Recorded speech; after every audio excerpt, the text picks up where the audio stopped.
3 p.m. and it's time for dinner with Nanny Bubby. Actually, I was just here. You probably think I'm late, but I'm actually not. I was actually here doing the show and I realized that something had gone wrong with Facebook because not one person, I'm sure that the notifications were off today, because not one person came to the live. So I had to delete the video, though I was well into it, and come back in and restart. So hopefully you're all getting the notifications now. All hoping, yes indeed. So I got a request this morning. There we go, it's gotta be Frank. Is it? It'll show me in just a minute. So as I was saying that the notifications were off, I could feel it because I was on for about 4 or 5 minutes and not one person came. So Sue Rainish is here. Hey Sue. Judy Woods is here. Yes. You got the, yes, but I was here for 5 minutes before this, but I could feel that something had gone wrong. So I popped out, deleted the video, and I'm back. So let me start again. I got a request this morning for a 30-minute easy dinner, to which I resisted. I don't know why, maybe it was too early, but I did. I resisted the request to do a 30-minute easy dinner. But when I think about it, I think about all the young working moms and they have not had home economics and maybe their moms were working, so they really never learned how to cook. And I realized that maybe an easy or a dinner that has ease with it would be a great idea for today. So we're gonna do it. I do wanna say this, eating and eating well is life-sustaining, not only for ourselves, but for our children. So easy is not always the most sustainable thought. I think we're raised in America, we're raised to think easy, easy drive-through, easy, easy pre-prepared, and we don't want to put the energy and the love into making dinners for ourselves and for our families. And it's my passion to help change that. So if you're visiting with me today, I'm going to ask you to invite somebody to come over and cook with you. Maybe during the holidays, there is a young mother that you know who's always said, oh, I love your lasagna, or oh, I love your cookies. Something that you can think of. And wouldn't it be a great holiday, Christmas or Hanukkah gift if you called that young mother or young father and said, hey, you've always said you love my biscotte, or you love my Christmas cookies, or you love my poached salmon, and I'm gonna make it today. Would you like to come over and learn how to make it? Why are we not passing these down? Because now we've got young people who are growing up, 2 generations of mothers and fathers now that don't know how to cook and don't know how to sustain themselves or their children. So that's my challenge to all of you, is to find 1 or 2 people who you can call and invite to your home and say, hey, how would you like to make this with me and learn how? You've always complimented it. That would be the greatest gift we could all give somebody. So I'm challenging you to do it. And if you think you might do it, and it works out, then definitely post and let us know. Show pictures and gather. So before I get into the poached salmon, which is going to be 30 minutes, if I have to kill myself, I just want to remind you to meet in Gather with Nanny Bubby, the Facebook group. Tomorrow, 2 p.m., I'm going to be giving my free masterclass where I'm going to give you 3 secrets for the best holiday gathering ever. And knowing me as you do, I'm not just going to do 3 secrets, but as I was writing everything up, I realized I have 6 secrets that I'm going to share. Some are obvious, but it just depends where you are in your cooking journey. And so some people that join us will have and need and want all 6 tips, and others will say, no, I already figured 4 of those out for myself, but those other 2 were really terrific. So I really do hope you'll join me. If you haven't registered, run over to Gather with Nanny Bubby and register to join tomorrow, 2 p.m. Pacific Standard Time. I can't wait. I really am so jazzed. I've gotten a lot of requests to do this over time, and believe it or not, I didn't have the confidence to do it. Isn't that crazy? Cooking confidence coach that I am, I didn't have the personal inner confidence to move forward in this next step in my own journey. So I have to tell you, it's very outside my box, even though probably you don't think so. You probably think, oh, she does this all the time. But it's different. And so I really have wanted to cancel 25 times a day and say, oh, no, I'm too stressed, I'm too busy, it's the holidays, I can't do this. But I am definitely going to push through this and to show up for all of you in a way in which I think is really going to be beneficial. So you can honor me by showing up tomorrow and giving me encouragement and applause and interacting with me and telling me if I'm on the right track or on the wrong track. So, hey, Lori Melman, thank you for being here. Nice to see you. So, shall we move on with our 30-minute dinner? Are we ready? Oh, thanks for the thumbs up. I don't know who's giving them, but thank you so much. I really appreciate that. Okay, so this is for the young families who may not even understand that they need a cooking scissors. So these, my friends, are cooking scissors. They're kitchen scissors, and I only use these for food. So I will tell you that I have a drawer over here that has 2 other pair of scissors in it. And the men of my family, or even the people that are visiting, or even my housekeeper when she comes, will reach into that drawer, which hey, Romy Ashton, nice to see you. Thank you for joining me.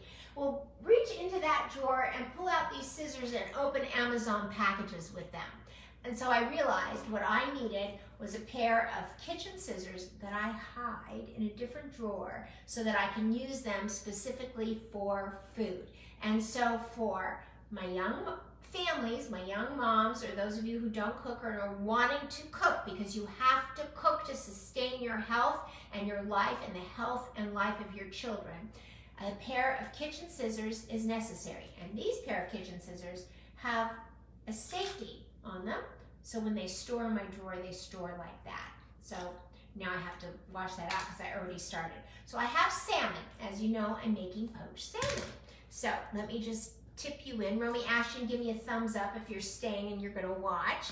Maybe you're in carpool line, I'm not sure, but give me a thumbs up. Okay, so I have this 3 pieces of salmon. This piece of salmon was very large and I needed to cut it. So I cut it first with the knife like this, but I couldn't get all the way through it because the skin is hard to get through.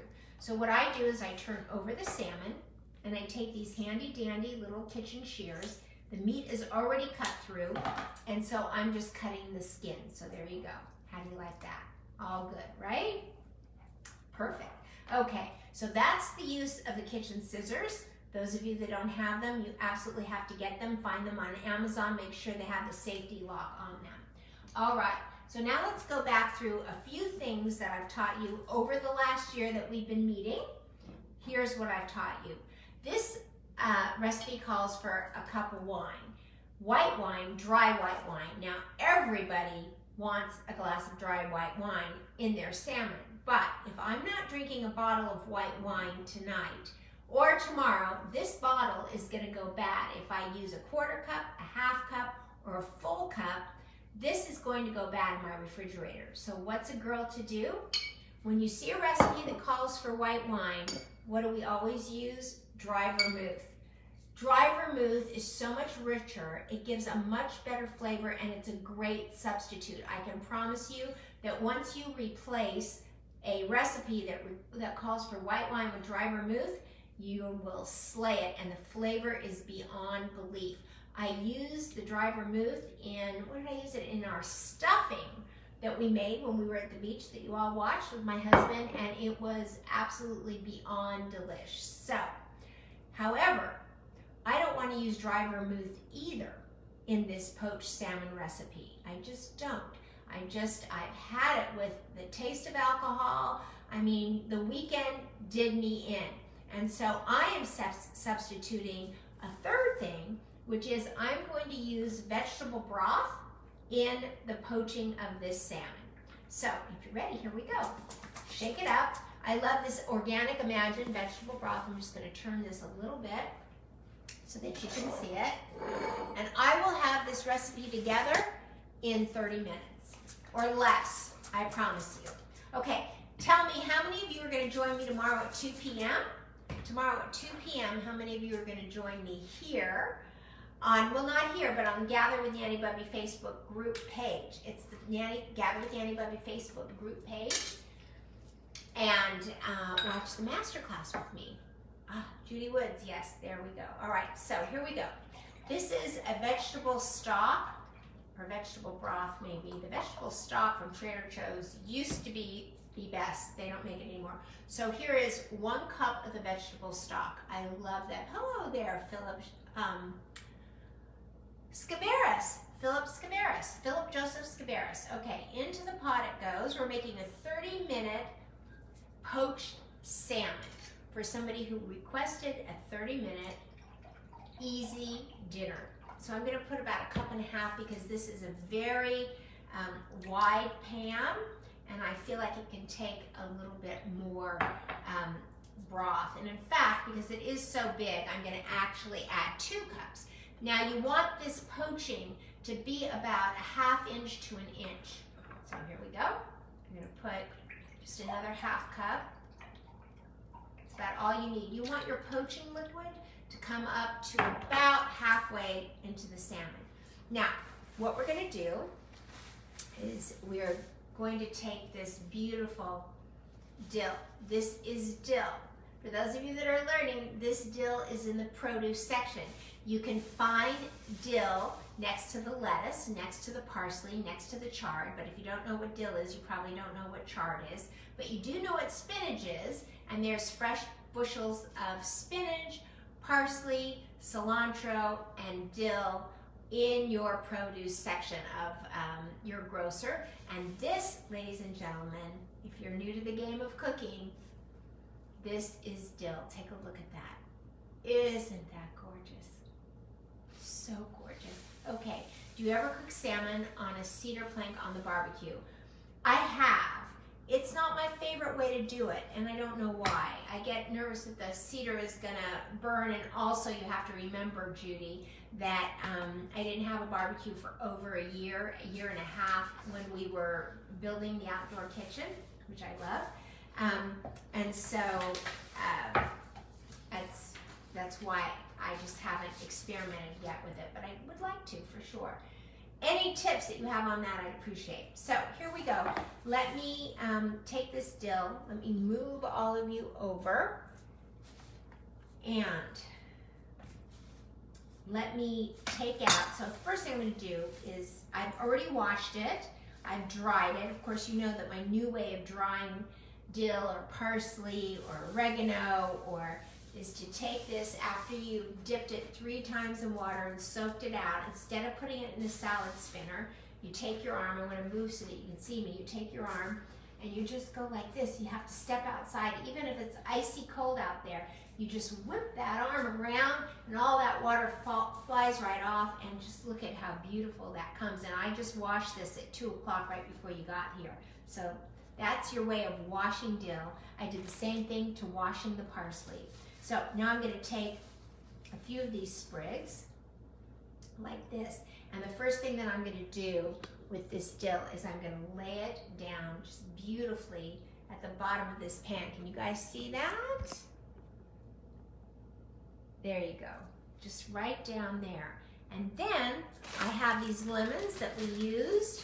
I'm not sure when we sliced these lemons. I'm just going to put a few more pieces of dill right here. Lay that there. And then I am going to take these lemons and I'm going to lay the lemons right on top. So let me do that. I'm going to do this in half. Slicing. I wish I had a larger wide lens to do this with. Can you see that? Okay. Now always turning on the flat side like this. 1, 2. Whoop. I don't want to lose a finger live on Facebook. Okay. So we're laying this lemon down.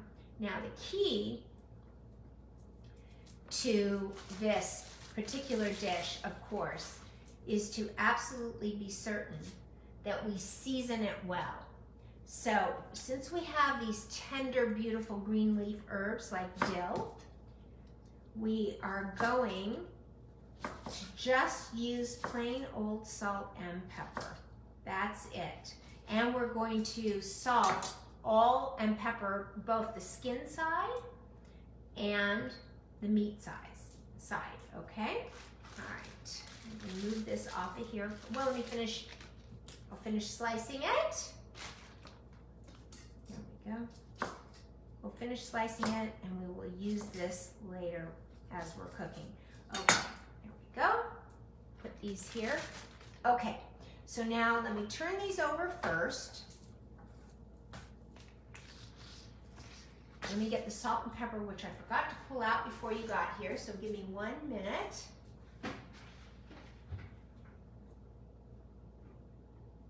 Okay, here we are. Just dry this off. Okay. So far, I think we're cooking maybe 10 minutes so far, right? Maybe 10 minutes. So the next thing that we're gonna do, let me turn you so you can see right here. I just don't have a wide enough lens to be able to capture everything I want to capture. But I've got these two pans right here. This is the plastic that it came in, so we're going to do a lot of salt on that skin. Kind of helps to dry the skin a little bit when it sits for a bit, so that it doesn't get soggy. There we go. Okay, I'll set that aside. And I'm gonna let that skin soak in the salt for just a few minutes. I'm gonna take this shallot. I have 2 shallots over here, and we're gonna sprinkle these shallots right over the bottom. So shallots are a cross between a garlic and an onion. If you're somebody who's just learning to cook right now, between a garlic and an onion. And we're just gonna cut this and sprinkle it along the bottom on top of the lemon and the dill.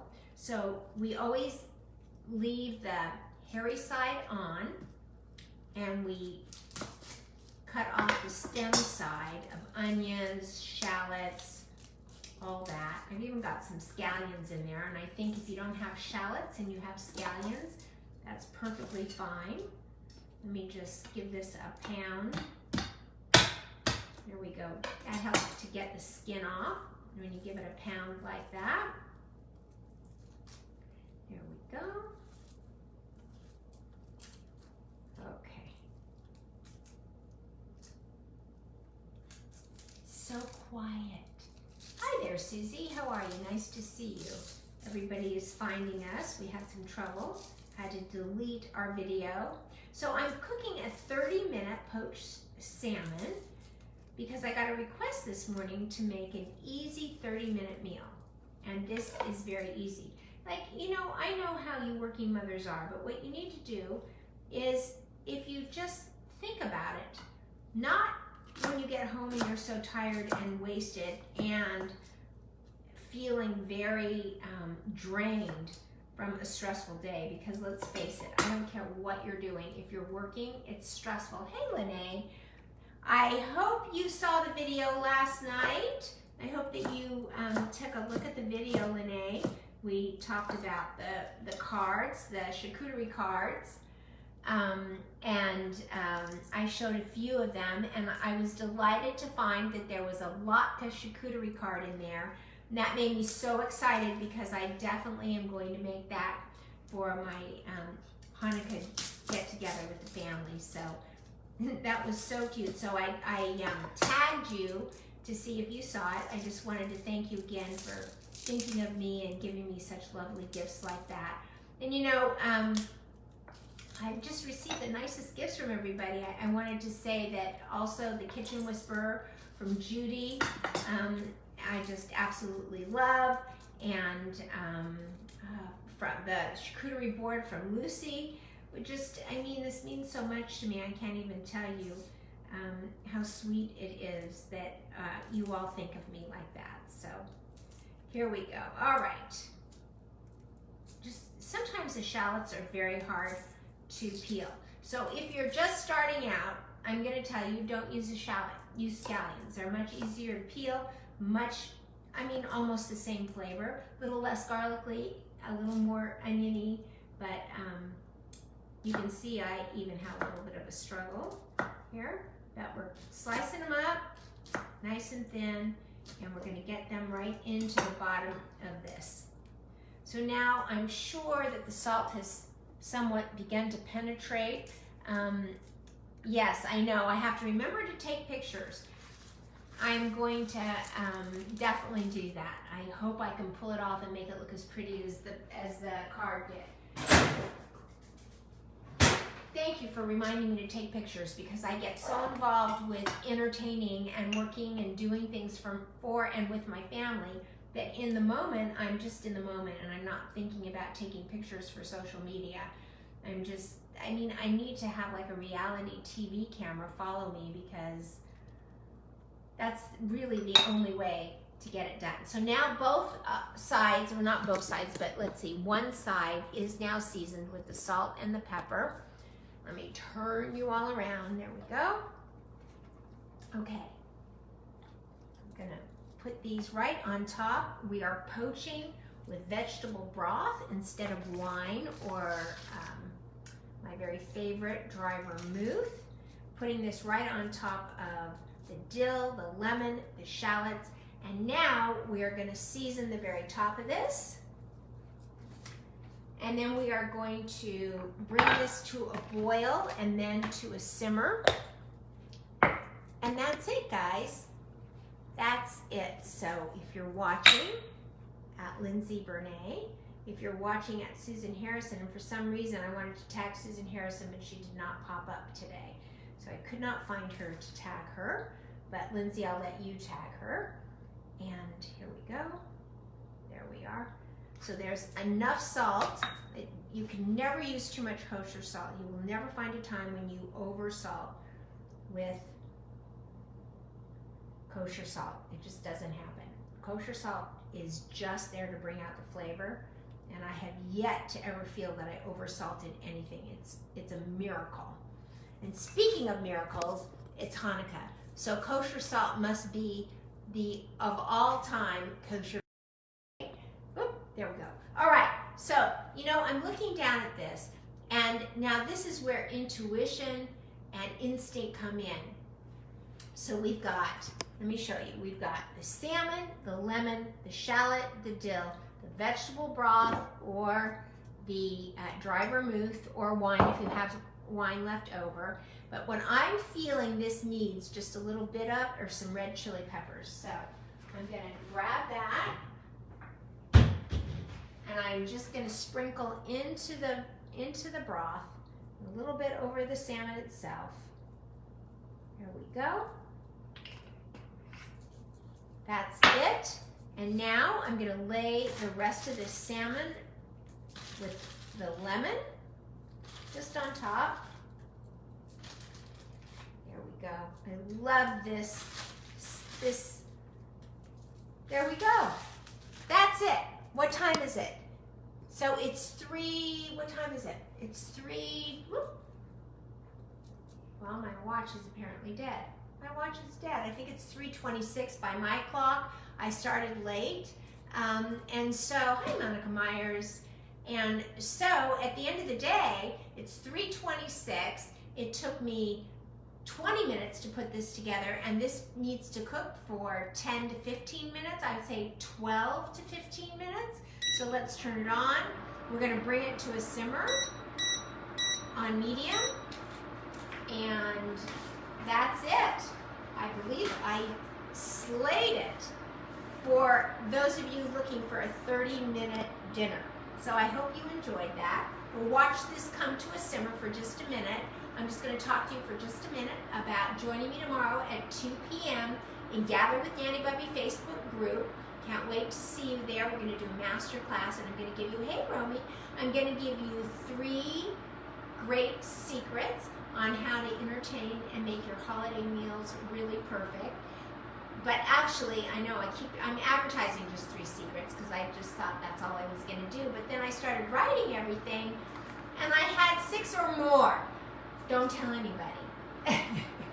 But far be it from me to only give you what I promise. I always like to give you more than I promise. So there's 6. And again, depending on where you are in your cooking journey, it may be 2 out of the 6 will apply to you, or maybe all 6. You know, maybe you already, if you're experienced cook, you probably already do 4 of them.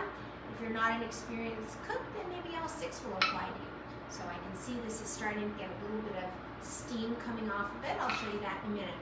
If you can't join me tomorrow at 2 p.m. on the Facebook group, Gather with Nanny Bubby, then you can always come back on Thursday at 2 p.m.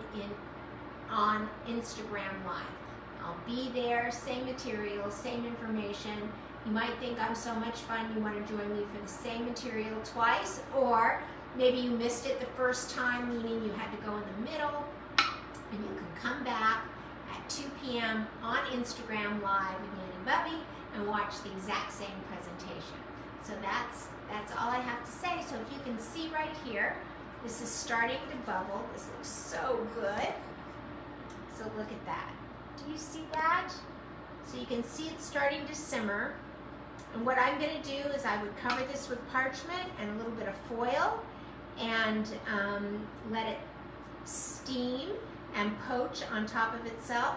When I'm done, I'm going to take this parsley and just chop it. In fact, I'll do it for you right now so you can see. Let me just turn this around. For those of you who are learning to cook for the very first time, I don't want to take anything for granted when I say to just sort of chop this up.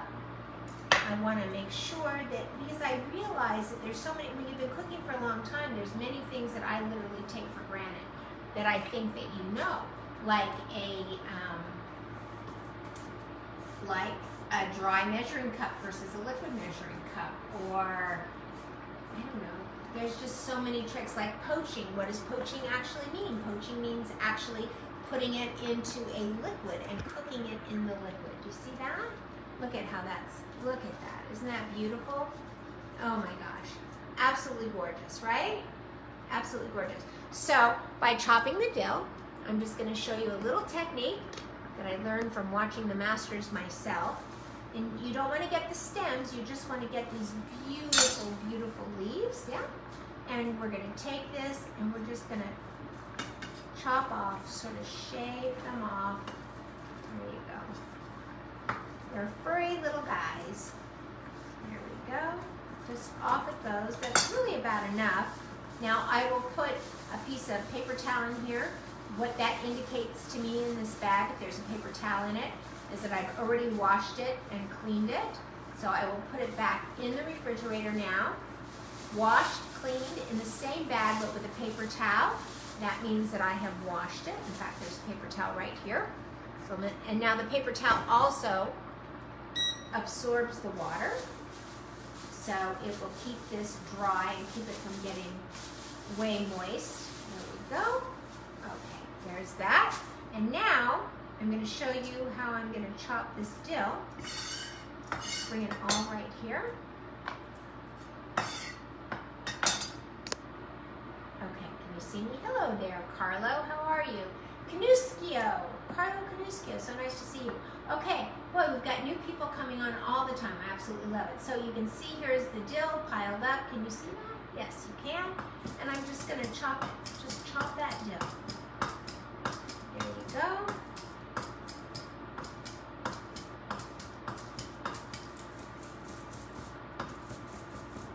Now, why am I doing this? Because at the end, I'm just going to show you. I'm going to do it a little bit early because I don't think it'll matter. And also, if it does, I can also grab a little bit more. Okay, usually I go like this.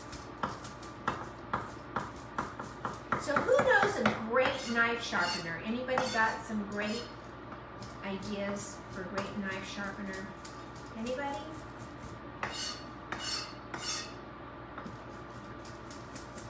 Okay, so now this is so nicely all furry, chopped up, looking really beautiful. And what I'm going to do before I serve this, I'm just going to do it now for all of you to see, is I'm going to take this dill and just sprinkle it on the top. Really adds color, makes it look so delicious. And there you go. That's it. It is now 3:32. It's almost ready. And that's it for today. So I'm going to go get everything I need together for tomorrow. at 2 o'clock. How amazing were those Brussels sprouts last night? I'm going to tell you right now. Thank God I didn't just juice a turkey or a carrot for you, right? Because those Brussels sprouts were amazing. And this is the trick of how and why, because I'm thinking, why did these roast so crispy, so brown, and yet so tender? And they stayed on the stalk. So here's the reason why. Because they're on the stalk, they were raised up above the cookie sheet, which meant that the hot air from the oven, I was using convection, was getting in between and under the Brussels sprouts. So because they were raised up and not on the bottom, like on a roasting pan, like you would normally do, the air was getting through and it made them so crispy and brown and tender. So I didn't feel like I needed to steam them before I roasted them. I didn't feel like I needed to tenderize them with a steaming process before I roasted them. And sure enough, I did not. They were absolutely delicious beyond recognition. They were so beautiful. I absolutely loved them.